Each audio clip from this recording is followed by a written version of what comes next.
ሳያነቡ ነው እኔ እኮ አላነበብኩም ይያለ ሰው ስለ መጽሐፍ ይተቻል እኔ አላየሁትም እንደውም እሱ የጻፈው አይመስልኝም ለዘመነ ካሴ ስራና ትምህርት ምትል ርዕስ ናት ወደ ስልጣኔ የሚያደርስ ጥሩ የትምህርት ብርሃን ደግሞ ያስፈልጋል ይላል አንድ ክላሽ ይዘ መኪና አቆመ 40 ሺህ ብር የምትወስድ ከሆነ ለምን ታርሳለህ ያኔ የሚያስተዳድሩት ጎጃምን እዚህ የተነበበ ዛማው ጎጃም ኋላ አይቀርም ብለው መጽሐፍ ጭነው ይገባሉ ያውሮቹ ደግሞ ጎጃም አይነበብም የሚሉ ጎበዞች መተውብናል እና የወልቃይት አስተዳደርና የነሻአቶ ሼት ደምለው ያደረኩት መድረክ ነበር ሰሞኑን ይፋ የሆነው ማለት ነው እንዳው ከዚህ መድረክ ጀርባ ያለው እውነታ ምንድነው ጎንደሬ የራሱን አይሰጥም የሌላውን አይፈልግምኛ ጎንደሮች ነናሉ ፕሪንሲፓል ኤቲክስ አለና የወልቃይት አስተዳደር ተጠናክሮ ይቀጥላል ሁለት ትግርኛ ስለምናገር ትግራይነን ማለት አይደለም የፕሪቶሪያ ስምምነት ሳይሟላ ተፈናቃይ ይመለሳል ማለት ዘበት ነው ያሉት አንድ መሳይ በጣም ለዘብተኛ ልሳነ ጉፋኑ በጣም ጽንፈኛ ሆኖ የቀረበብኝ አቶ ቻላቸው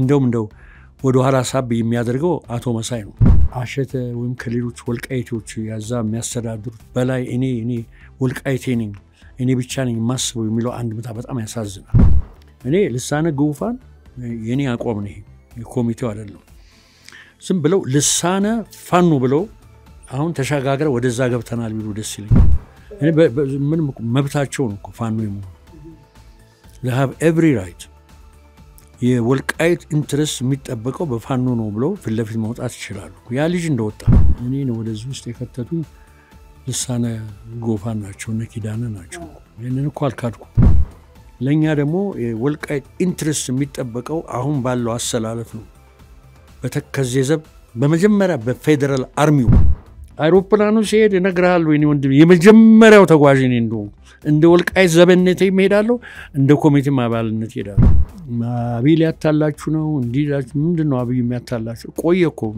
ፕሬዝዳንት ኢሳያስ አፈወርቂ ተልኮ ኤሪትሪያን ከኢትዮጵያ መገንጠል አዝማራ እቺ ያለችን ከጣሊያን የወረስናትን ኢትዮጵያ ልትወስድብን ስለሆነ ዋሻ መቆፈር አለብን ይያሉ አሁን ስንት ቢሊዮን ብር ይወጡ በቃ አገሩን ኢናንዴት አድርገውታል ዋሻ በዋሻና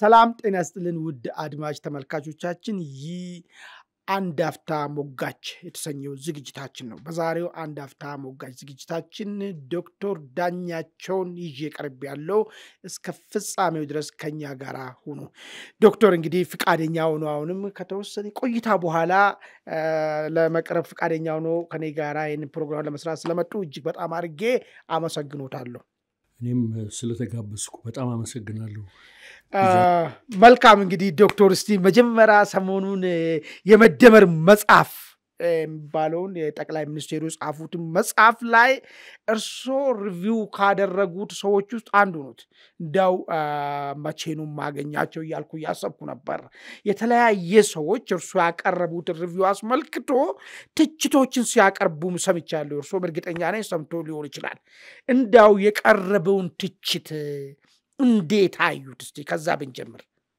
በጣም ጥሩ መቼም ብዙ ትችት ነው የቀረበው ዝርዝር ውስጥ አልገባም በአጠቃላይ ግን እኔ ያገኘሁትን መንፈስ ለመሄስ ፈልጋለሁ የቀረበው እኔ የተለያዩ ጋዜጠኞች ወይም ብሎገሮች በላቸው በአለም ላይ ያሉት ዋናዎቹ ሳዳምጥ ባይምሮ የመጣብኝ በዓሉ ግርማ ነው በዓሉ ግርማ እንደምታውቀው ኦሮማይን ይጽፋል ደርግ ቤተሰብ አይወደውም ይሄን አልወደደለትም ግን አንድ ክሬዲት እንስጣቸው የበዓሉ ግርማን ኦሮማይን በደንብ አንብበዋል ሜሞራቸውም ላይ እንዳነበቡ ጽፈዋል ከዛ በፊትም የተወሰኑ ሰዎች አንብበው ተዋይተው ተችተው የራሳቸውን ሂስ አቅርበዋል በዚህ ጠይቀውታል እንደውም የበዓሉን ወደፊትስ ቢጽፍ የሚል ነገርም አስበው ተንብለዋል ክብር ሰጥተውታል መግደላቸው ልክ ነው እያልኩ አይደለም ግን አንብበውታል አትሊስት ወደ መደመር መንግስት በመጣበት ጊዜ ሳያነቡ ነው እኔ እኮ አላነበብኩም እያለ ሰው ስለ መጽሐፍ ይተቻል እኔ አላየሁትም እንደውም እሱ የጻፈው አይመስለኝም ይሄ እነከሌ ስራ ነው እየተባለ ነው የቀረበው ይሄ ፌር አይደለም ገባ ደርግ አንብቦ ነው የገደለው ያሁኖቹ ተቾች ግን ሳያነቡ የሚገሉ ናቸው ልዩነቱን ተመልከቱ አንብቦ የሚገልና ሳያነብ የሚገል ከዛ ምንድነው የተዘለለው ልጅ አማኑኤል ብለን ብንል አንደኛ የሌላውን የክርክር ነጥብ በጥሞና ያለ ማዳመጥ የተዘለለው ሁለተኛ ሙግት ትችት ከማቅረብ በፊት ያነበብከውን ወይንም ያነበብሽውን በደንብ መረዳትን እርግጠኛ መሆን ያስፈልጋል ይሄን በመናደርግ ጊዜ በጣም ቀላል የሆነ መመሪያ ነው ነገሮችን እነኚህን ቀላል ነገሮች ስትሻገር ወይም ስትሻገሪ የማሰብ ሂደትን በሚገባ ተረድታል ወይም ተረድተሻል ማለት ነው ይሄ አልተካሄደም በሶስተኛ ደረጃ አንድ ትዝ የሚለኝ ገጠመኝ አለ አቤ ጎበኛ አከታትሎ እነኛን ሁለት ድርሳኖች ይጽፋል መልካም ሰይፈ ነበልባል የሚልና አልወለድም የሚል የዚህን ጊዜ አዲስ አበባ ውስጥ አንድ ትልቅ ወሬ ተነሳ የሐመት ወሬ ተነሳ ይሄንንማ እሱ ሊጽፈው አይችልም ይሄንን የጻፉት አምባሳደር ብርሃኑ ድንቄ ናቸው በእውነት ብርሃኑ ድንቄ የተማሩ ሰው ነበሩ አይተናል በሌላ ላይ ጽፋቸው እንጂ ይሄ በፍጹም ከጀርባ ያለው የትምህርት ደረጃም አይፈቅድለትም ይሄን አልጻፈውም ሲባል እሱ ያን ጊዜ በስደት ደቡብ ነበር ተመልሶ መጣና አንዲት ትንሽ ሞኖግራፍ መጽሐፍ ጻፈ የሐሜት ሱሰኞች ትላለች አልጻፍኩም ስለተባለ ልክ አሁን አብይ አልጻፈውም የጻፈለት ከሌ ነው ከግምገማው አራታችን ካቀረብን በኋላ እንኳን ዶክተር አብይ ወጥተው የሚገርም ንግግር ሲያደርጉ ኖ ይሄማ ተዘጋጅቶ የተሰጠው ነው የተባለው እንደው ኮፍ የሚገርም ህዝብ ነው ተደልቆቹ ናቸው እኮ አሜሪካ ሀገር ያሉት ይባል ከአሜሪካ እስከ ፈረንሳይ ሀገር ድረስ የሚደሰኩሩ ጎበዞች አሉ ሲሉት ብርሃኑ ማነው አቤ የሐሜት ሱሰኞች ይልና ይጽፋል የመጀመሪያዋን ስኒ ላምብል መጽሐፍ መግቢያው ላይ ማረሳት ሰማዩን ባንካሳ ቆፍሬ ለሐሜት ሱሰኞች ወሬ ያገኘው ዛሬ ይላል በቃ እኔ ደግሞ ወሬ እንደው ምድር ላይ ባይገኝ እንኳን እኔ ሰማውን ቆፍሬውና ወሬ ያመጣችሁልና አንድ ሚስቲክ የሆነ ሚሶሎጂካል የሆነ ነገር ያወራል ከሌ ተጣልቶ ወደዛ ዝርዝር አንገባም እና ይሄ በጣም አስቸጋሪ ነገር ነው ይሄንን ነገር ሪዲ እንደው በጥሞና አይተን ተዋይተን ለመሻገር መኖር አለበት ሰውን ዝም ብለን መዝለፍ የሰራውን አልሰራም ብሎ መነሳት ፖለቲካሊ ሰውየው ባይስማማንም ወይም ቢስማማንም እንደዚህ ማድረግ ትክክል አይደለም ለማለት ነው ትዝብቴን ለማቅረብ ነው ጥሩ እንዲያው እንደ ማህበረሰብ እንደዚህ ነገር አሁን መጽሐፍ ነው ተጻፈው አይደል አሁን መጽሐፍ ሲጻፍ ጥሩም ይሁን መጥፎም ይሁን መጽሐፉን ተነቦ ነው ነገር መናገር የሚቻለው እንዲያው ሳይነበብ ደፍሮ አላነበውም ግን እንዲህ ነው ብሎ ትችት እንደ ማህበረሰብ ምን አይነት በሽታ ነው እንደዚህ አይነት ነገር እንዴት ሊፈጠር ቻለ እንዴት ሊቀረፍ ይችላል እንዲያው የሆነ ነገር ባንደግፈው እንኳን ማለት ነው ገና ይሄን ሐሳብማ አልሰማውም አላየውም ተብሎ መግፋት ሐሳቡን ደግሞ ሳያው መተቸት እኔ እንደው ለዚህ ቀረብ የሚል ሐሳብ ያገኘሁት አንዲት ሃና አረንት የምትባል ፈላስፋ ናት እና ስለ የተደራጀ ውሸት የምትለው ኮንሰፕት አላት ፋክትን በሚመለከት ፋክቱን ወደ ጎን አድርገው ሌላ ፋክት አያመጡም ማለች ፋክቱን ግን ዳይሉት ያደርጉታል አለች ውሃ ይቸልሱበታል ለምሳሌ የአባይ ግድብ አለቀ በምትላቸው ጊዜ አልቋል ወይም አላለቀም ነው ጥያቄው። እነሱ ይመጡና ሀተታ ያቀርባሉ ዳይሉት ለማድረግ። እንዲህ እኮ የሆነው እንዲህ ነው፣ ውሃው እኮ በዚህ ጊዜ ሊያልቅ ነበር። ያችን ለመሸሽ ነው፣ ፋክቷን ለመሸሽ ነው። ፋክት ደግሞ ቨልነረበ ፋክት ደካማ ናት አለች። እንደፈለገ ልትዘወር ትችላል፣ በተለይ በትንታኔ እና አሁን እነሱ በቃ መጽሐፉ እንደዚህ ነው ይዘቱ፣ ቅጹ እንደዚህ አይነት ነገር ነው የሚያስተላልፈው ሜሴጅ ይሄ ነው ከማለት ዙሪያውን መሄድ። አልጻፈውም እኮ እንዲህ አላለም እኮ። ፋክት ዳይሉት አማርኛ ትርጉም ውሃ መቸለስና ማለሳለስና ትርጉም አልባ ማድረግ ፋክት ነው። ይቀርም አሁን ወደ ወልቃይትም ስንመጣ እናነሳዋለን። በጀት ተፈቀደ ሲባል አይ ውሸቱን እኮ ነው ሊያታለን እኮ። ይሄ ፋክት ዳይሉት የማድረግ ፖርት ያስፈልጋታል ኢትዮጵያ ወማያስፈልጋትም ወይ ነው ጥያቄው። ኖ ፋክቱን ዳይሉት የምታደርገው እንዲህ ብሎ ዲፕሎማቲካሊ ሳይዘጋጅ እንደዚህ አድርጎ እዚህ ጎጃሙን ጦርነት ሳይጨርስ እንዲያሩ በትንታኔ ዳይሉት ማድረግ ይሄ ነው ታክቲካቸው። ለመበላለጥ ማለት ነው። መልካም መጣው ነገር ፋክቱን እንዳልነበር ያደርጉታል፣ በሌላ አይነት ያካቡታል፣ በሌላ አይነት ትንታኔ ውሃ ይቸልሱበታል ማለት ነው። መልካም እንግዲህ ብርሃንና ሰላም ጋዜጣ ጀመረ። የመጀመሪያ 100 ዓመት ሞልቶታል ይሄ ጋዜጣ ማለት ነው። በቀጠል እንኳን አልቻለም። ሌሎች ጋዜጣዎችም እንትናሉ ያው 100ኛ ዓመቱንም አልተከበረለትም። እንዳው እቺን ጋዜጣ ያነሳውበት ምክንያቱ ጋዜጣው ያኔ ወጣች ጊዜ መጀመሪያ ኢትዮጵያ ጋዜጣ ነው እንግዲህ ይሄ ጋዜጣ መጀመሪያ ወጣ ጊዜ በርዕሰ አንቀጹ ላይ ምንድነው ስለ ጋዜጠኝነትን ሐሳብ ይዞ የመጣው ስለ ማህበራዊ አስተዳደር ምንድነው ያነሳው ትምህርትን በተመለከተ ይሄ መጀመሪያ እንግዲህ ማስተማሪያ ነው አይደል ጋዜጣ አንድ መረጃ ማቃበያ ነው አይደል ለመጀመሪያ በኢትዮጵያ ውስጥ ጻፈው ጋዜጣ እነዚህ ነገሮችን በተመለከተ ምን ጽንሰ ሐሳቦችን ይዞ ነበር የተነሳው ዛሬ ላይ ቆመን አሁን ባለው ሀገራችን ውስጥ ባለው ነባራዊ ሁኔታ ስንገመግመው እንዴት ይታያል? በጣም ጥሩ። ብርሃንና ሰላም እንግዲህ ታህሳስ 23 1917 ዓመተ ምህረት ነው የተከፈተው። ዛሬ 1918 100 ዓመት በቃ ሞልቶታል። የሚገርም ጋዜጣ ነበር። በተለያየ ርዕሰ ጉዳይ ላይ ያወጣሉ መረጃ፣ ህዝብን ለማስተማር ይሞክራሉ፣ ሰውም ይጽፋል። እኔ 4 ነገር ወስዶ አጥር አድርጌ ልንገርህ። አንደኛ ለምን ተቋቋመ ሲባል ኤዲቶሪያሉ የጻፈው የዛሬ 100 ዓመት ነው። እንዲህ ይላል ብርሃንና ሰላም። ብርሃን የጨለማ ተቃራኒ ነው፣ ሰላምም ደግሞ የጠብ ተቃራኒ ነው ይላል። ብርሃን በሌለበት ጨለማ ይሰለጥናል፣ ሰላም በሌለበትም ጠብና ሁከት ጦርነት ይሰለጥናል ይላል። በጣም አሪፍ ነው ይሰለጥናል የሚለው ቋንቋ አጠቃቀማቸው።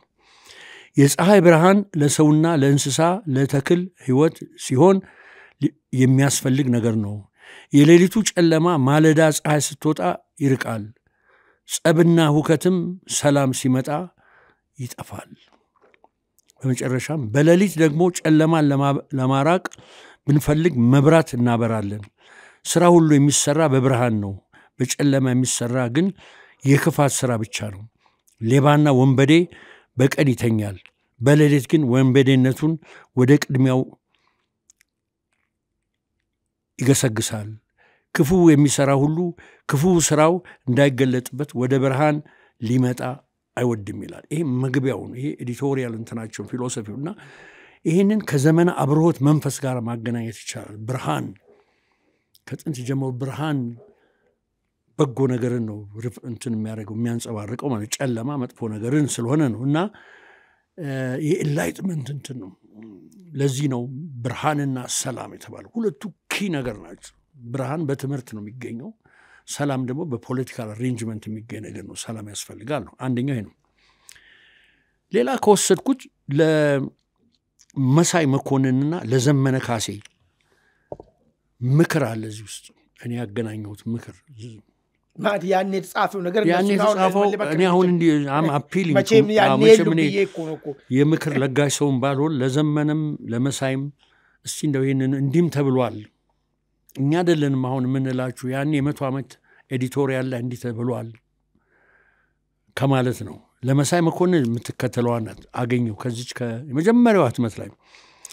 ይህንንም ጋዜጣ የጻፍንበት ምክንያት እንደሚቻለን ያህል ለህዝባችን ጥቅም የሚሆነውን ነገር በየሳምንቱ ለማመልከትና ምክር ለመስጠት ለማነቃቃትና አእምሮን ለማበረታታት ነው እንጂ ሰውን ለማሳዘንና ለመንቀፍ አይደለም። ሰውን ከማሳዘንና ከመንቀፍ የሚጠቅም ፍሬ አይገኝም። በዚህስ የሚገኘው ቂምና ቁጣ፣ ሁከትና ጠብ ነው። ልብ አድርጋችሁ ብትመለከቱ ይላሉ ማንኛቸውም ክፉ አድራጊ አንተ እንዲህ ነህ ብለው በቁጣ ቃል ቢሰድቡት ይጣላል፣ ይሳደባል፣ ይማታል እንጂ ከክፉ መንገዱ ይመለሳልን? እንዲያውም ከመናደዱ የተነሳ በክፋት ላይ ክፋቱን ይጨምራል። ነገር ግን መሳደቡ ቀርቶ በለዘበ መንፈስ ከክፉ ሥራ የተነሳ የሚመጣውን ጉዳት ቢያስታውቁት ዳግመኛም ዕውቀት የሚሆነውን ነገር ቢመለከቱ የሚገኘውን ጥቅምና መልካሙን ጤና ቢያስረዱት ምናልባት ይመለስ ይሆናል። ማን ያውቃል? ባይመለስም ለጊዜው ልቡ ሳይነካ አይቀርም።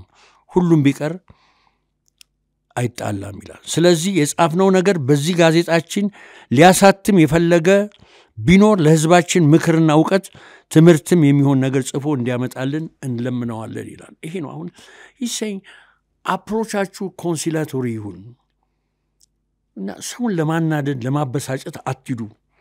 ህዝባችሁን ለማነቃቃትና ለማስተማር ከሆነ በለዘብተኛ ኢቭን አይረቡም አይሆኑም የምትሏቸውን ሰዎች እንኳን በለዘብ ብላችሁ በማስተማር ደረጃ ብትቀርቡ የተሳካ ይሆናል የሚል ነው። የዛሬ 100 ዓመት ነው የጻፈው ለዘመነ ካሴ። ስራና ትምህርት የምትል ርዕስ ናት። ወደ ስልጣኔ የሚያደርስ ጥሩ የትምህርት ብርሃን ደግሞ ያስፈልጋል ይላል። በትምህርት አእምሮ ይበራል፣ ካለመማር ግን አእምሮ ይጨልማል። እንግዲህ የኢትዮጵያ ህዝብ የበራ አእምሮ እንዲያገኝ ለትምህርት ሙሉ በሙሉ ኃይሉ ይጣጣር። እንግዲህ የኢትዮጵያ መንግስት መኳንንት ሆይ በሚቻላችሁ ነገር ተግታችሁ ለትምህርት በመጣጣርና ገንዘባችሁን በሙሉ ፈቃድ በመሰዋት ለምትገዙት አገር የትምህርት ብርሃን አውጡለት። እንዲህ ብታደርጉ በአገራችን ብርሃንና ሰላም ይሰለጥናል። የድንቁርና ጨለማና ሴራ፣ ጠብ፣ ውንብድና ይርቃል። አንድ መጽሐፍ እንደሚል የማይሰራና የማይማር ክንፍ ሳለው እንደማይበር አሞራ ወይም ክንፍ አግኝቶ እንደማይበር አሳ ነው ይላል። ስለዚህ እኛም ኢትዮጵያ ልጆች ወደ ትልቁ ስልጣኔ ደረጃ እንድንደርስ ስራና ትምህርት ያስፈልገናል። ለስራና ለትምህርት የልባችን ኃይል ብናሰፋው ግን ስልጣኔውን እንኳን ልናገኘው በሩቅ ልናየው እንኳን አንችልም። አሁን ወደ ዕውቀት ጎዳና ለመሄድ የሚገደንን መሰናክል እንድናውቀው እንድናስወግደው ተስፋ አለን ይላል። አሁን ሁለት ነገር ላይ ነው ፎከስ ያደረጉት፣ ስራና ትምህርት ላይ ነው። አቶ ዘመነ ትምህርትን በሚመለከት ብዙ ነገር ተነግሮታል። ስራ ላይ ነው። እኔ ደግሞ ወሬ የማደርገው ስራ ላይ ነው። አንድ ሂስቶሪያን አግኝቼ ስንወያይ በአማራ ክልል የሽፍትነት ታሪክ የሚል ኤምኤ ዲግሪ የጻፈ ነው። 150 ዓመት ከአፄ ቴዎድሮስ ጀምሮ የኢትዮጵያ በአማራ ክልል የመጡት ነገስታት ከሽፍትነት ጋር ትልቅ ግብግብ አካሂደዋል።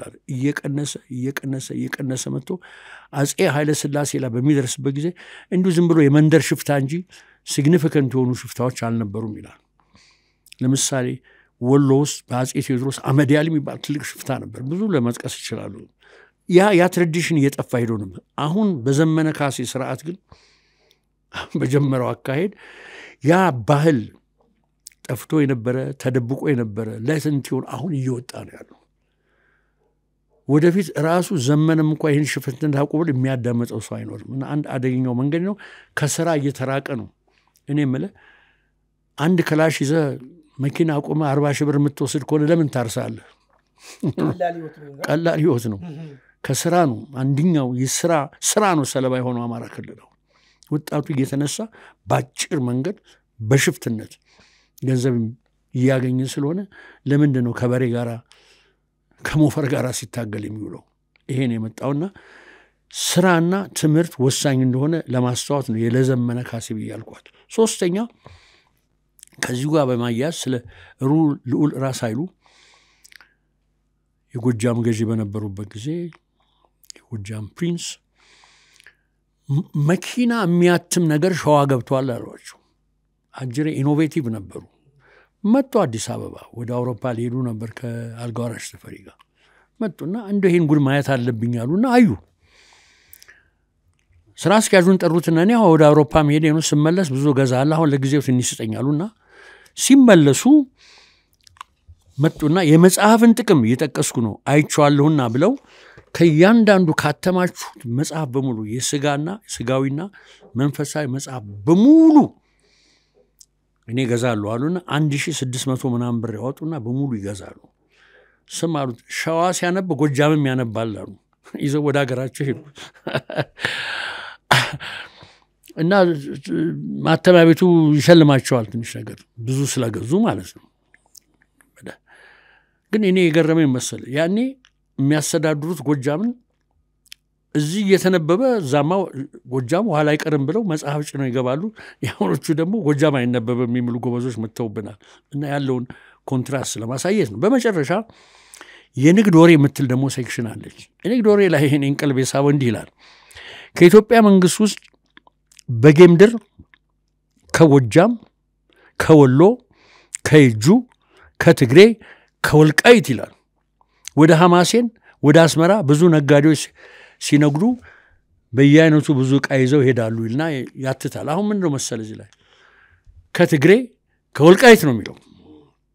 እኛ አሁን ቴሪቶሪያል ኢንቴግሪቲያችን ተነካ የሚሉት የዛሬ 100 ዓመት ወልቃይት ሌላ ነገር ነው። አብሮ የቆመው ከጎንደር አለ እሱም በጌምድር ከትግሬ እያለ ነው የቆመው እና ይሄንን ለማስተዋል የዛሬ 100 ዓመት የተጻፈ ነው እላለሁ። በጣም ደስ የሚል መግቢያችን ነው ይሄ። ወደ ዋናው ደስ የሚል ሀሳብ ነው ያነሱት። እንደው እዚህ ላይ እስቲ ግልጽ እንድትሆን በተለይ ሽፍትነትን በተመለከተ ቅድም ያነሱት አንድ ጥሩ ነገር አለ።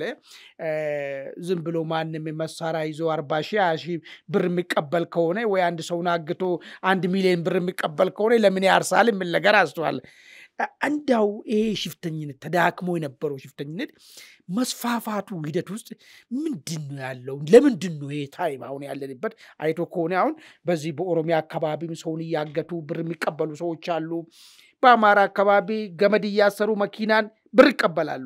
እንዲህ አይባል ተዳፍኖ ነበር። ለምንድነው በዚህ ሰዓት እንደዚህ የተነሳበት ሁኔታ የሚለው ነገርስ ለማየት ሞክሯል። እሱ ሁኔታው የተመቸው ነው። አንድ እንቅስቃሴ እኮ ኮንዲሽን እና ፖሲቢሊቲ ሁኔታ ወሳኝ ነው። ፋኖ ጦርነት ላይ ነው ከፌደራል መንግስቱ ጋር በመሃል ሎና ኦርደር የእንትኑ የቀዘቀዘበት ቦታ ሽፍታው ብቅ ይላል ያስታውሳል ይድሮ እና ሲያውት ተጠቃሚዎች ናቸው። ፋኖ ደግሞ በምንም መልኩ ሽፍትነት እኮ እዚህ ቦታ በዛዛ ቦታ አይደለም። ያመለካከት አንድነትም አላቸው እንዴ። ሎካል ያለው አንተዛ መኪና ያቆም በሬ ያረድክ እየበላህ እኔ እዚህ ፍየል ባርድ ደግሞ ምን አድርግ ነው የምትለኝ ነው የሚለው። ያው ነው መጠኑ ተለያየ ትቀልዳለህ እንዴ? የሚያው ነው አንድ አይነት ሳይኮሎጂ ነው ያላቸው። ያ ሰማቸዋለሁ። ይሄን ያህል 6,000 ብር ነበር መጣል የነበረበት እንዴት 5,000 ብር አደረከው ይባባላሉ እኮ። ልክ እኮ ሌጂቲሜት ይሆኑ ቀረጥ ይሰበስባሉ፣ መኪና ያስቆማሉ፣ ሰው እያንዳንዱ ሰው ያግታሉ፣ እነሱም ያግታሉ። አሁን አትግደሏቸው ጠብሰቅ ያለ ብር ብቻ አድርገህ ልቀቃቸው እኮ ነው። እታች ያለውም ያንን ነው ኤሚሌት የሚኮርጀው እና አካሄዱ አንድ አይነትና የተመቸ ሁኔታ ስለተገኘ ነው ራሉ።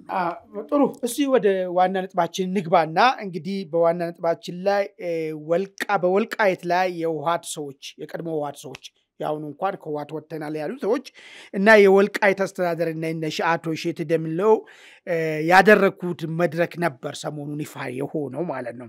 እንዳው ከዚህ መድረክ ጀርባ ያለው እውነታ ምንድነው? ብዙ ትንተናዎች እየተሰጡ ነው። መድረክን በተመለከተ አንዳንድ ወገኖች ወልቃይት አልቋል ተላልፎ ሊሰጥ ነው ዱሮም ብለን ነበረ የሚሉ ሰዎች አሉ። ደግሞ ይሄ ተብሎ 3 4 ቀንም ሳይሞላ ደግሞ ጠቅላይ ሚኒስቴሩ ለፓርላማ ወጥቶ በሰጡት ማብራሪያ ላይ ወልቃይትን እስከ ዛሬ ያለ በጀት ማስቀመጣችን ጥፋታችን ነው፣ ከዚህ በኋላ ወልቃይት በጀት ማግኘት ይጀምራል የሚል ነገር ደግሞ አመጡ። እንደው ምንድነው የተፈጠረው እዛ መድረክ ላይ? እስቲ ያለው ጭብጡስ ምን ነበር? እስቲ ፌደራል መንግስት አቋም አንደኛ እስከ ዛሬ ድረስ ለወልቃይት በጀት አልተፈቀደም ነበር። አሁን የፌደራል መንግስቱ በጀት ፈቀደ። ይህ ትልቅ ነገር ነው። ሁለተኛ ክርክር የነበረው አድሚኒስትሬሽኑ የናሸተ የኮሎኔል ደመቀ እዛ ያለው ይፈርስና ሌላ አይነት ይቋቋማል የሚል ነበረ። እሱም አይሆንም ተባለ። ይቀጥላል፣ በህዝብ የተመረጠ ነው ግማሹ። ሶስተኛ ተፈናቃዮች ይመለሳሉ። እነኚህ ወሳኝ ነገሮች ናቸው። በመሃል እንግዲህ ቆሞ የነበረው አይሮፕላን ወደ ሆመራ የሚሄደው ከሆመራ አዲስ አበባ እሱ እንዲከፈት ተደረገ። በጀት ልቀቁልን እያለ የወልቃይት ህዝብ ብዙ ዓመት ታግሏል። ይህም ጠቅላይ ሚኒስትሩ እንደተናገሩት እሳቸው የህጋዊ አካሄድና የፍትህ አካሄድ እንደዚህ ሆኖብን ነው ያሉት ነገር አለ። ያም ሆነ ይህ በጀት አልተፈቀደም ነበር። አሁን በጀት ተፈቅዷል። የፓኪስታኑ ጋዜጠኛ ምን አለ የሚያቀርበው ማይ ቪውዝ ኤንድ ቪውዝ ምናምን የሚለው እኔ መቼም አለ አማሮቹ ደስ ይላቸዋል የሚል ነገር አለኝ አለ። ለምን የሚቃወም የሚገርም እኮ ነው። በጀት ብዙ ሲግኒፊካንስ አለው፣ ብዙ አንድምታ ያለው ነገር ነው ስትፈቅድ። አስተዳደሩም አይፈርስም። መንግስት ወደ ኋላ ሰብሰብ ብሎልናል። ይሄ ሁሉ በትግል የመጣ ነው። ጨዋታም አይኖ ምን እንደተካሄደ እዚህ ላይ የረዱንን ምክትል ጠቅላይ ሚኒስትሩ አቶ ተመስገን እነሱ ፓርቲሲፔሽን፣ የክልሉ ፕሬዚዳንት የአቶ አረጋ ከበደ እነኚህ ልፋት አለበት። የነ አሸተ የነ ኮሎኔል ደመቀ የኛም እንደ ኮሚቴ ትንሽ ብትሆን ደክመናል። በጀት በጀት በጀት ስንል ነበር።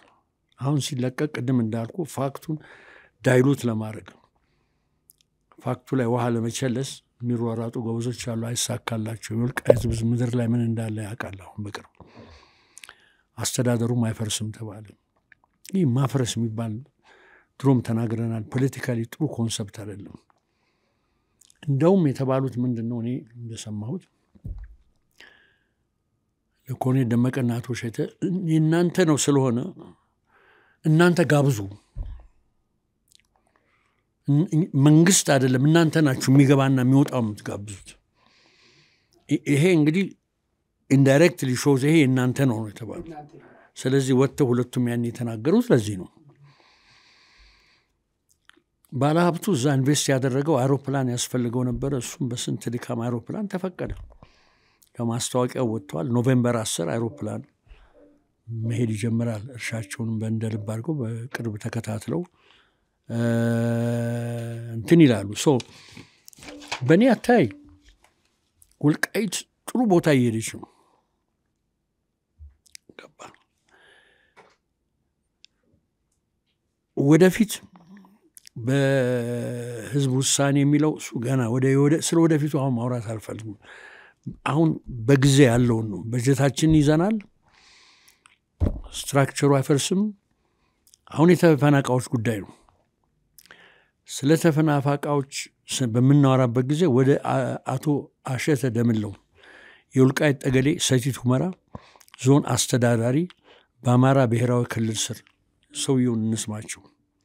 ዛን ኤሎኮንት ስፒከር ግሩም ተናጋሪ መጽሐፍም ጽፈዋል። አሁን ሁለተኛው መጽሐፍ ለህትመት ገብቷል። ይህ ዋት ይሰይስ ስለ ጉባኤው ስላነሳብኝ ነው። የተሰበሰቡት አቶ ጌታቸው ረዳ የቀጠናው አማካሪና በብልጽግና መንግስት ስር ያለ ነው። የሰላም ሚኒስትር ኮሎኔል ደመቀ ዘውዱ በህዝብ የተመረጠ የማንነትና የወሰን ኮሚቴ የበላይ አመራር፣ እና አቶ እሸቴ ናቸው ዋናዎቹ። የዞሩ ከዛ በፊትም ህዝብ ሲያነጋግሩ ነበር በዚህ ጉዳይ በእነኝህ ነጥቦች ላይ። አቶ እሸቴ ጋር ልውሰድህ። ያካሄድነው ጉባኤ የውይይትና የዳያሎግ የመመካከርና የመግባባት ጉባኤ ነው ያሉት። ሌላ ነገር አይደለም። መካከል ያለው ኮንሰፕት ዳያሎግ ነው፣ ውይይት ነው። ይህንም ለማድረግ በእኛ በኩል አእምሮአችን ክፍት አድርገን ነበር መቅረብ የነበረብናሉ። እኛ በሶስተኛ ደጋግመን እንዳልነው ይላሉ ከትግራይ ህዝብ ጋር ጠብ የለንም፣ ጠባችን ከህወሓት ጋር ነው።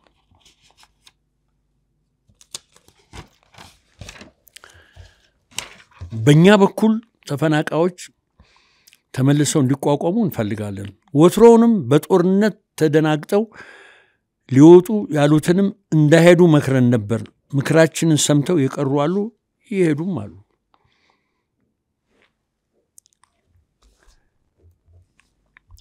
ስደተኛ ስንል ተፈናቃይ ስንል ከሁሉም አስቀድሞ ወያኔ አባረራቸውን ማለትም ሱዳን ያሉትን ይጨምራል።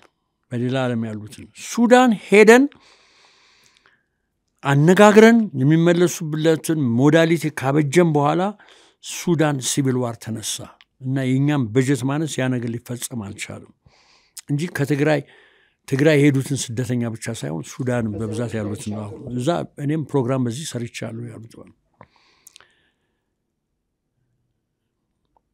ወልቃይት ያሉትን የትግራይ ተወላጆች ሁሉ አነጋግረናል አሉ፣ ብዙ ሺህ የሚቆጠሩ። እንደውም አብዛኞቹ አሉት እኛ በብዙ በማያሻማ መልክ ወያኔ እኛን ነው በይበልጥ የበደለን እንጂ እንደውም እናንተን አይደለም ብለውናል። ወልቃይትን በመመልከት ላሳጥልም እንዲህ ይላሉ። ጎንደሬ የራሱን አይሰጥም የሌላውን አይፈልግም፣ እኛ ጎንደሮች ነን አሉ። ፕሪንሲፐል ኤቲክስ አለን አሉ። የወልቃይት አስተዳደር ተጠናክሮ ይቀጥላል። 2 ትግርኛ ስለምናገር ትግራይ ነን ማለት አይደለም። ይሄ ከሆነማ ብዙ ምሳሌ የሚገርም ነው ያመጡት፣ እውነታቸው ነው።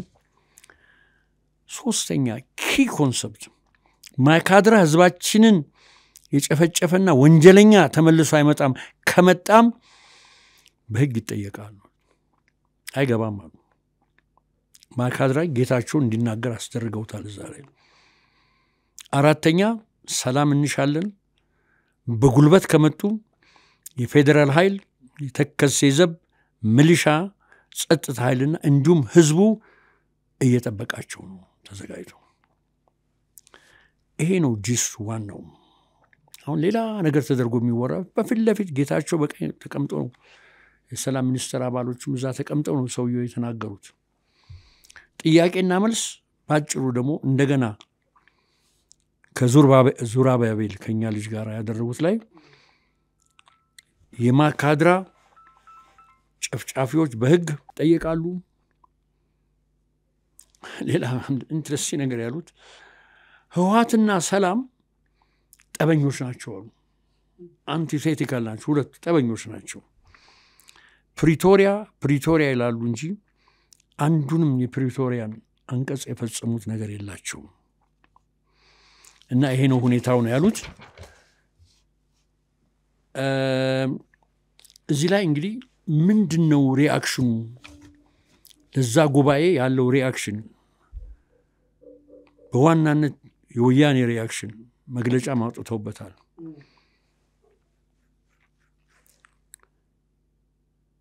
የፕሪቶሪያ ስምምነት ሳይሟላ ተፈናቃይ ይመለሳል ማለት ዘበት ነው ያሉት። 1 2 የትግራይ ቴሪቶሪያል ኢንቴግሪቲ መከበር አለበት ነው። 2 ነገር ነው ያሉት። ይኸውልህ ማለት ወልቃይቱ ለትግራይ መመለስ አለበት ነው ያሉት። እዚህ ላይ ጀነራል ጻድቃን ያሉት በጣም ኢንትረስቲንግ ነገር አለ። ኢንተርቪው ላይ 2 ነገር ነቅሻው ይቻላል። አንደኛ የትግራይን ሁኔታ ጀነራል ጻድቃን በ2 አንቀጽ በሚገባ አስቀምጠውታል። አንደኛው የትግራይ ህዝብ ጦርነት አይፈልግም አሉ። ሁለተኛ በድሮ መንገድ የትግራይ ህዝብ መገዛት አይፈልግም አሉ። ህወሓት ግን ሁለቱን ይጥሳል። ጦርነትም ይፈልጋል፣ በድሮ መንገድ ሊገዛ ይፈልጋል። እና አሁን ይሄ ቁልጭ ብለው ወጡ። በቃ አንቀበልም። እስካሁን ስደተኛው ሲሏል። ይሄው ስደተኛው ይመለስ ተብሎ ሞዳሊቲው የተመቻቸ የሎጂስቲክስ ስራው ሊጀመር ሲል ኖ እኛን ተሻግረውም አይሄዷትም። የትግራይን ቴሪቶሪያል ኢንቴግሪቲ መጠበቅ አለበት ብለው ያው የጦርነት ድራማቸውን ቀጥለዋል። የህወሓት መልሴ ነው። ከዛ ደግሞ ትንሽ ያሳሰበን የልሳነ ግዑፋን አቋም ነው። አቶ ቻላቸው ከወንድም መሳይ መኮንን ጋር ወንድም ነው የሚባባሉት። እንደ በመጀመሪያ ይሄ ውይይት ስሰማ መሳይ በጣም ለዘብተኛ፣ ልሳነ ግዑፋኑ በጣም ጽንፈኛ ሆኖ ነው የቀረበብኝ አቶ ቻላቸው። እንደው ወደ ኋላ ሳብ የሚያደርገው አቶ መሳይ ነው። ገርሞኛል ነገሩ። ሶስት ነገር ይላል። የሚገርም ነው። እኛ አብረን ለመስራት ብዙ ነገር ለማድረግ ነው ሞክረን ነበር፣ ግን እንዳልሆነ እነግርሃለሁ። አንድ ቦታ ላይ ለሪዝዋት ነጮቹ የሚሉት the last straw that broke the camel's back ይባላል። ገመሏን ትጭናትና መጨረሻ አንድ ሰንበል ስትልባት ወገቧ ይሰበራል። እኛ ተሰብረናል። አንደኛ የማከድራውን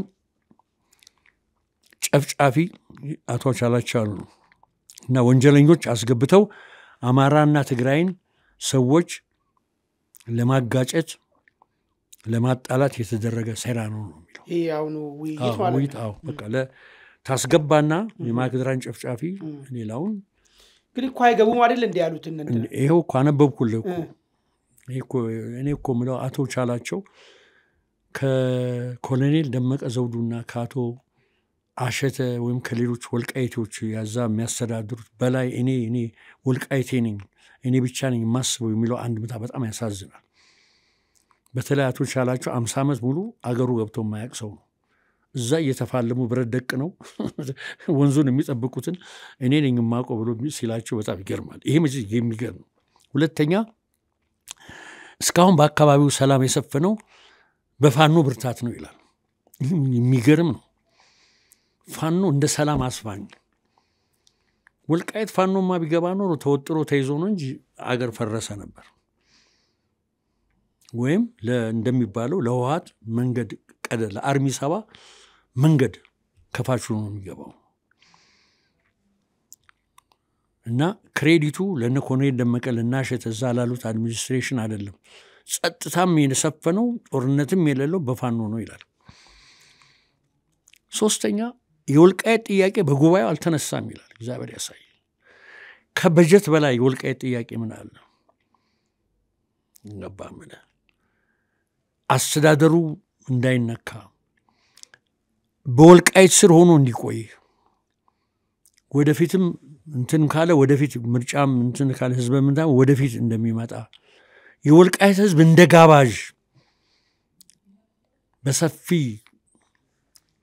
ሆድና በሩሩህ ልብ እንዲጋብዝ የተፈቀደላቸው እነሱ ናቸው።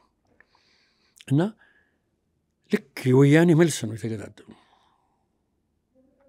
እኔ ልሳነ ግዑፋን የኔ አቋም ነው፣ የኮሚቴው አይደለም።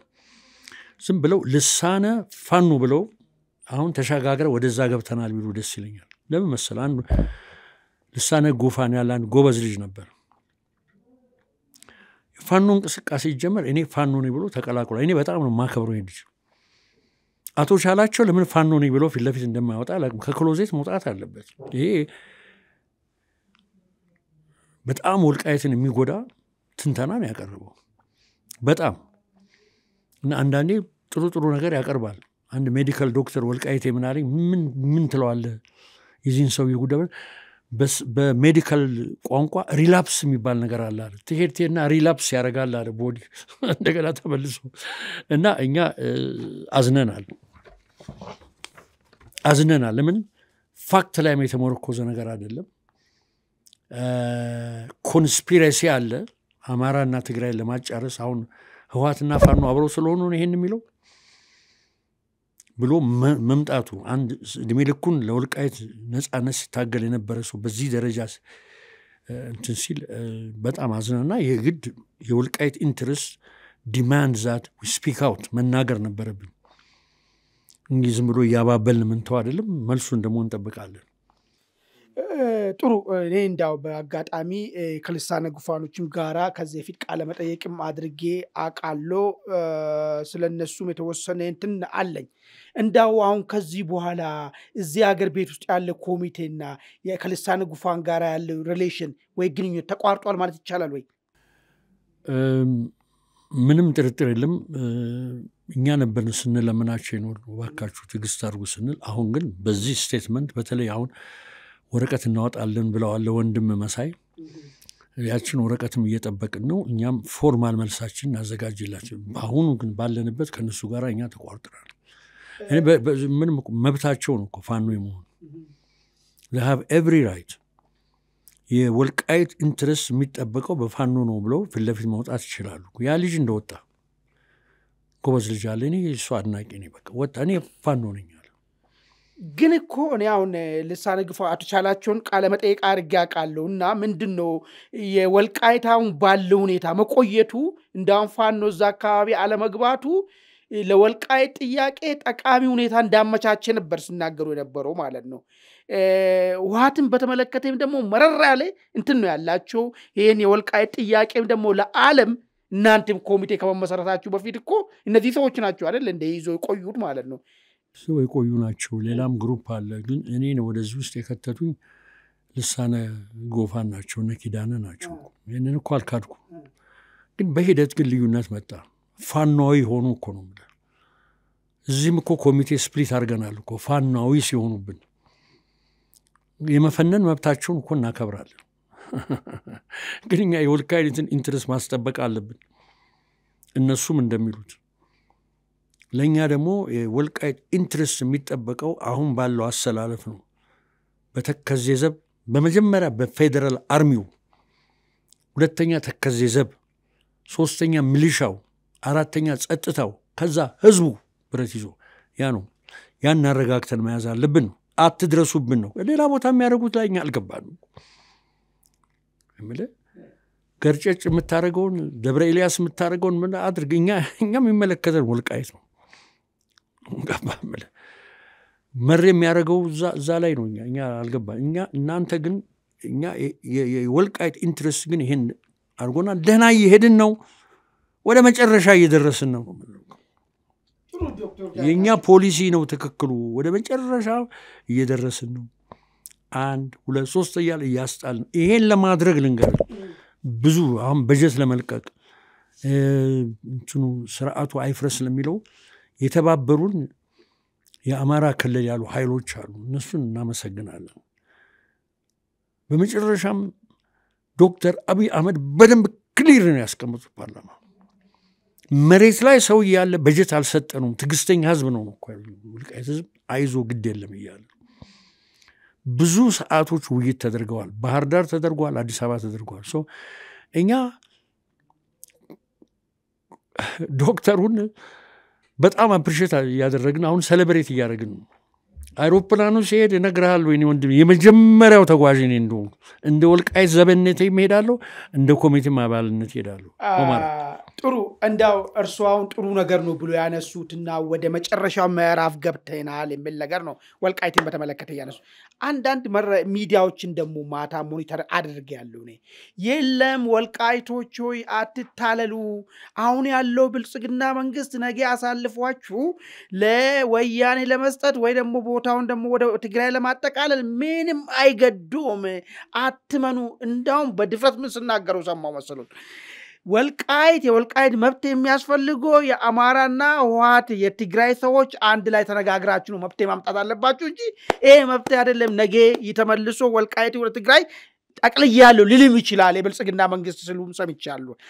እንዳው ይሄን ነገርስ እንዴት ያሉ እርሱ አሁን በጣም እርግጠኛው ነው የተናገሩት ያሉ በደስታ ነው የተናገሩ ያሉት።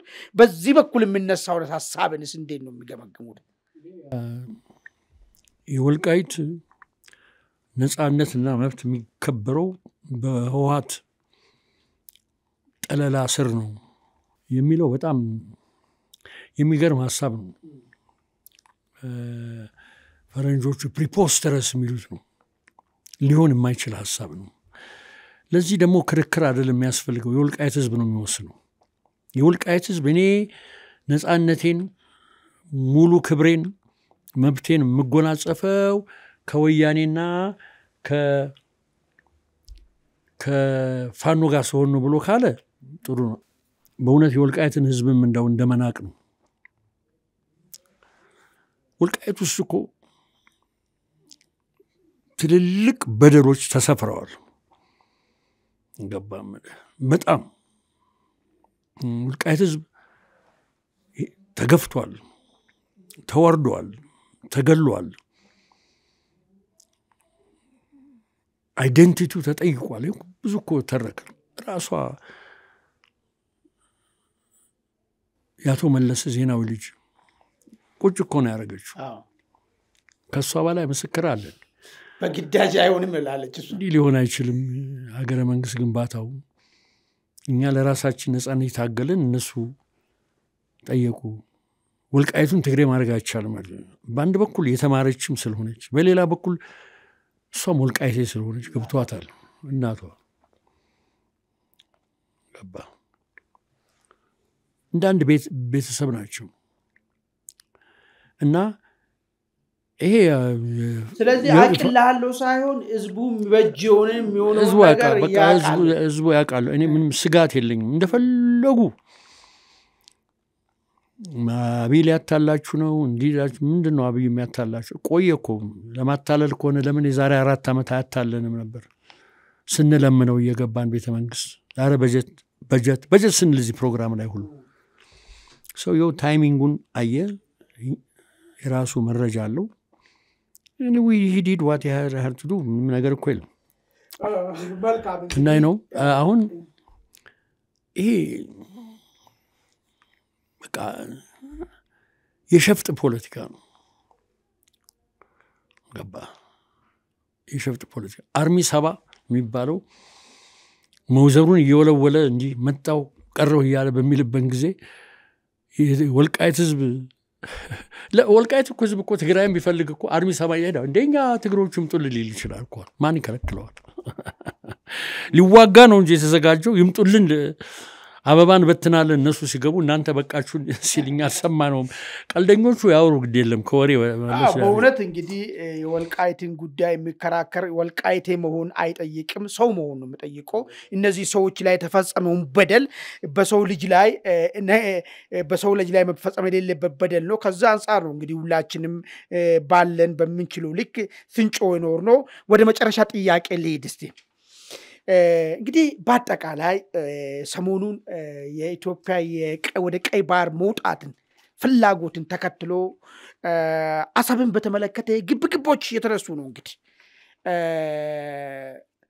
ጠቅላይ ሚኒስቴሩ ፓርላማ ላይ 1 ሚሊዮን ጊዜ እመኑኝ ኢትዮጵያ ታፍና አትኖርም፣ የቀይ ባህር ጉዳይ የማይቀር ጉዳይ ነው ብሎ ነገር አስምሮ ለመላው ኢትዮጵያ ህዝብ እንግዲህ ይፋ አድርጓል።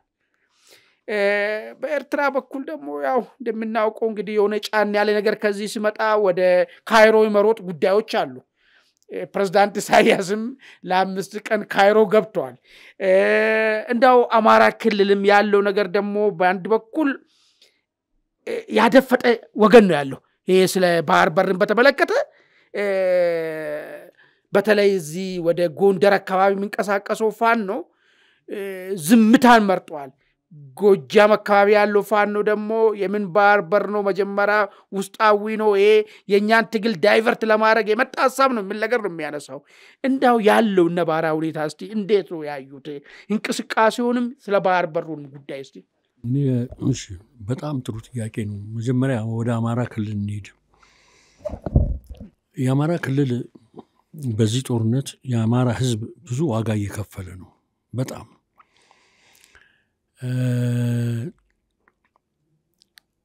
እኔ የአማራ ወዳጅ ነኝ አማራ ነኝ የሚል ሰው ሁለቱንም ኃይሎች መንግስትንም ሆነ ፋኖን ወደ ድርድር ቅረቡ ብሎ መምከር ያለበት ይመስለኛል። በመጀመሪያ ከመንግስት ልነሳ። ለምን ያው ዳኛቸው ለመንግስት ቅርብ ነው ስለሚባል ቅርብም ባልሆን ሩቅ አይደለሁም ልበለውስ ቅኔው ይመቸኛል። ቅርብም ባልሆን ሩቅ ስላልሆን አንዳንድ ሀሳብ ላቀርብ የምችልባቸው ሁኔታ ያቀረቡትን ነው የምነግርህ። ፋኖ አልደራደርም ነው። አንድ ቦታ ካልደረስኩ አልደራደርም። ኢቨንቹዋሊ ሚሊተሪ ትግል የሚቋጨው በመደራደር ነው። አልደራደርም፣ አሁን ገና ነኝ ነው። መንግስት ደግሞ ምንም እንደው ይችን ያህል እኛን አይነቀንቁንም። ለእኔ ኤግዚስተንስ የሚያሰጉ አይደሉም። ስለዚህ ሰራዊት መድብ ያለው ሲፈልግ ይጨምራለሁ፣ ሲፈልግ አድማ በታኙን እያሰለጠንኩ ነው፣ ሚሊሻውን እያዘዛ ወጥሬ ነው ማስቀራቸው። እዛው እንደፋደፋሉ እንጂ የትም አይሄዱም የሚል አቋም አለው። እኔ ምንድነው ይሄ እንደተጠበቀ ሆነ እኔ ያልኩ ያለው ምንድነው ህዝቡ ግን እየተጎዳ ነው። መንግስትን ፍሬት ሊያደርጉ አይችሉ ይሆናል። ፋየር ፓወሩም የላቸው ምንም የላቸው ይሆናል። ግን ህዝብ እየተጎዳ ነው እና መንግስት ትንሽ ኤክስትራ ማይሌጅ ቢሄድ ደስ ይለኛል። ስለዚህ ስለ ድርድር ባህር ዳር ሄደን ትልልቆቹ ስናነጋገር ያሉን በጣም ክፍተንን ዌር ዊሊንግ ቱ ኔጎሽየት ነው ያሉ። እኛን አሳምነውናል። እስቲ እናንተ የራሳችሁን ሽማግሌ ሁሉ አንጡ ተብለናል። እኛ የፈጠርነው የእኛ ከሆኑ እስቲ እናንተ አንጡ። እነኛ በእርቅ ጫካ የገባው አሁን አላውቅም በሙሉ ልባቸው ወደ ምኒልክ ብንገባለን ነው። ድርድር የሚያነሳ ሰው ከዳተኛ ነው፣ ባንዳ ነው የሚባለው። እኔ ዳያስፖራ ላሉት ኢትዮጵያውያን ብር ከሚልኩ የድርድር መልእክት ቢልኩ የተመረጠ ይሆናል። እነሱ ጥሩ ቦታ ላይ ነው ያሉት፣ የሞቀ ቦታቸው ላይ ሆነው የገዛ ወገናቸው እርስ በርሱ ከምተላለቅ አይ ቲንክ እንደው አቋቁሞ ብዙ ድርጅቶች አሏቸው። የእርቅን መንገድ ደግሞ ለምን አንሞክርም? አሁን ምርጫውም ወደፊት ነው። ህዝቡ ይወደናል ካሉ እኮ በምርጫ በባለት እኮ ማሸነፍ ይችላሉ። በእኛም በኩል በዚህ በመንግስት በኩልም ደግሞ ጠንከር ያለ ተቀባይነት ያለው የሰላም እንቅስቃሴ ቢጀመር ጥሩ። ምክንያቱም እኔ የህዝቡን ኢንትረስት ማዕከል አድርጌ ነው የማወራው። ህዝቡ በጣም በጣም በጣም በጣም እየተጎዳ ነው። አማራ ክልል ሪሊ የሚያሳዝን ደረጃ ተደርሷል። እነሱ ሳይሸናነፉ ወደ 3-4 ዓመት ሊቀጥሉ ይችላሉ። እና ይሄን ነገር እንዴት ነው እና ዳያስፖራ should start thinking and talking about the possibility of creating አንድ አይነት መደራደር ቢሉ ደስ ይለኛል። አንደኛው ይሄ ነው። ሁለተኛው ምን ነበር ያልከኝ? የኤርትራ ጉዳይ ነው። የኤርትራ ጉዳይ የባህር በሩን ጉዳይ እና ግለቱን።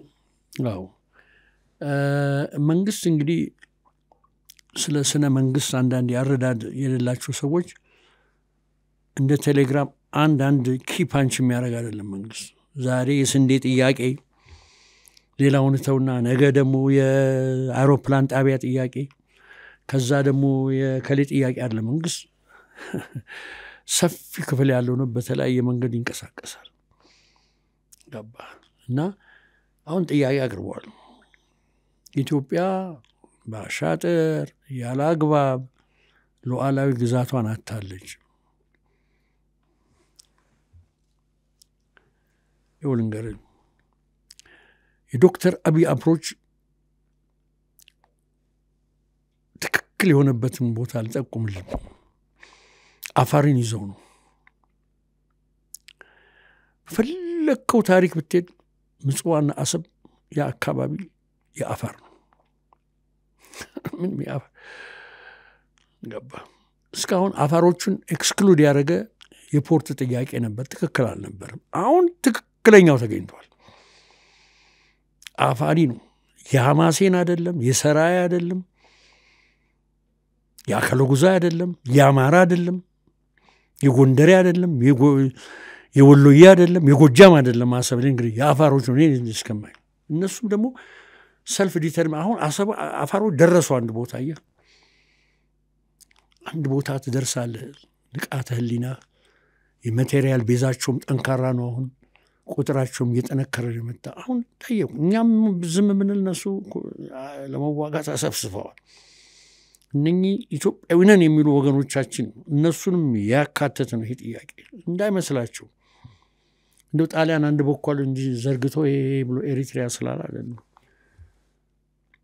ጣሊያንማ የአጼ ምኒልክ ላይ 60 ኪሎ ሜትር ወዲህ ብሎ ተፈራረምን አፈረሰዋ ማይጮ ላይ ፈረሰው እኮ ያ አክብረውታል እንደነሱ ጥሰው መጥተው ኢትዮጵያን ያዙኩ ስለዚህ ዛላ ነለን ቮይድ ነው የሚሰራው ነገር የለውም ከዛ በኋላ ደግሞ ኢትዮጵያ ስር ቆይቷል ከዛ በኋላ የራስ ገዝ ሆኖ ቆይቷል እና ልክ ኤሪትሪያ ምን አሰብን ወደዚህ ተታዛው ሸብለል ብላ የራሷን እንትን ግን ሰውየው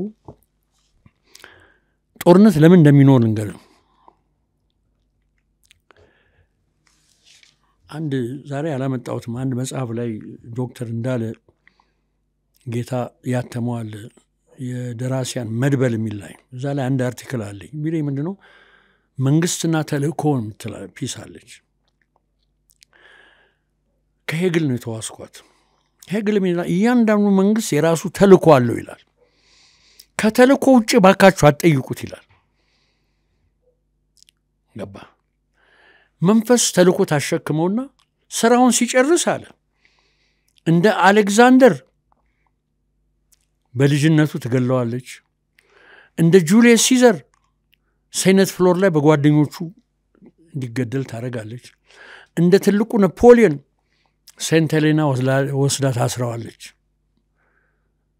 አሁን ለምሳሌ አፄ ኃይለ ሥላሴን እዛ አርቲክል ያላልኩት ተልኳቸው ምንድነው አንድ ከምኒልክ የወረሱትን የተበታተነ ግዛት የማጠናከር አንድ ተልኮ ሁለት የውጭ ሀገር ኃይሎች ኮሎኒያሊስቶች መጥተው ኢትዮጵያ እንዳይዟት የመከላከል ተልኮ ሶስት ኢትዮጵያን ወደ ሞደርኒቲ ዘመናዊነት የማስገባት ተልኮ ነው ከዛ ውጪ ሄደ መሬት ላራሹ ብትል ያለ ተልኳቸው የመናገር ነፃነት ብትል ይሄን ብታወራ የሚሰማ የለም ሄግል የሚለው ይሄን ነው የፕሬዝዳንት ኢሳያስ አፈወርቂ ተልኮ ኤሪትሪያን ከኢትዮጵያ መገንጠል ነው ያችን ተልኮ መንፈስ ያሸከመውን ከሰራ በኋላ የሰውዬ አንዲት ቅጠል ይጨመረባት የለችም ለሀገሩ አንዲት ነገር የሚዋራው ለመስራት ከአስመራ ምጽዋ አንድ ኬብል ካር ነበር ጣሊያን ተሰብሮ ቆማል ይሄን እናድሰው አናድሰው ሲሉ 20 ዓመት ተከራክረውበታል እንግዲህ ወደፊት የሚሰራ ነገር የለም